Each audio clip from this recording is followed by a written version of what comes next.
Today's subcommittee hearing is an oversight hearing to examine the long-term management options for the Bureau of Land Management Wild Horse and Burro program.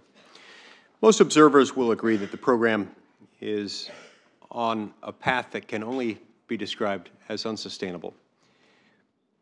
Simply put, we have too many horses on our federal public lands, far more than was ever contemplated when the Wild Free-Roaming Horses and Burros Act was signed into law back in 1971. According to BLM, the current on-range population consists of roughly 88,000 horses and burros, more than triple the Establishment Appropriate Management Level, or AML, which has been set at 27,000 animals. As a result, our public lands are suffering, and so too are the horses themselves and the burros.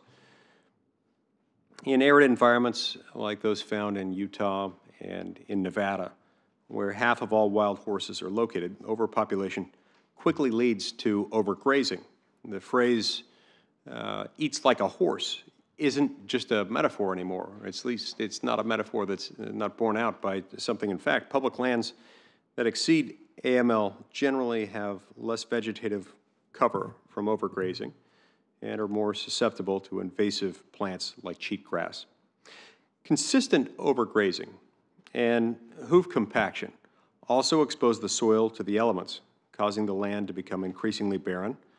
And this is a process that's sometimes referred to as desertification. And when forage is diminished and water sources dry up, many native species have trouble surviving, including elk, mule deer, pronghorn antelope, and sage grouse. The 1971 Act directs the BLM to remove excess animals from the range to, quote, maintain a thriving natural ecological balance and multiple use relationship, close quote. We've long passed any semblance of multiple use management on the rangeland, however.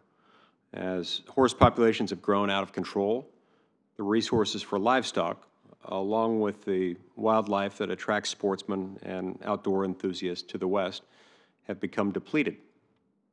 Last year, the BLM conducted more horse gathers than ever before, rounding up ultimately about 11,000 animals.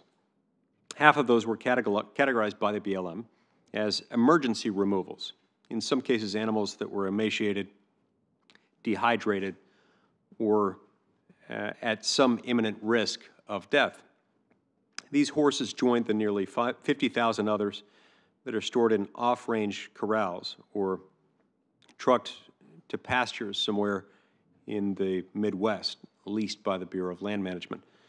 But holding facilities alone are not a long-term solution. They place a huge burden on American taxpayers, especially considering that wild horse populations grow by about 20% every year.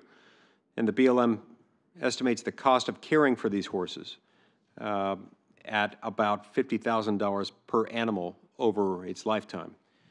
This ballooning expense is why the budget for the BLM Wild Horses program has quadrupled since 2002, and now it exceeds $85 million per year, with costs steadily rising each year.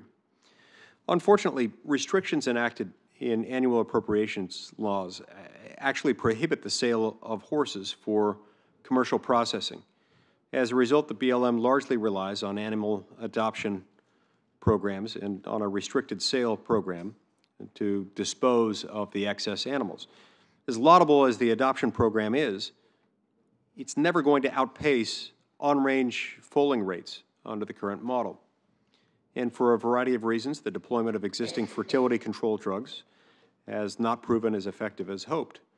Some herds are too remote to be routinely gathered and treated, and research into other fertility control options, including sterilization, is often the subject of litigation. During today's hearing, I look forward to hearing testimony about the current crisis we're facing on the rangeland. I also welcome the views of the representatives of cattlemen and of the animal welfare community, whose organizations have been working hard to address it. And I'm confident that together we can find solutions to protect our lands and our ecosystem and to preserve the health of our wild horses.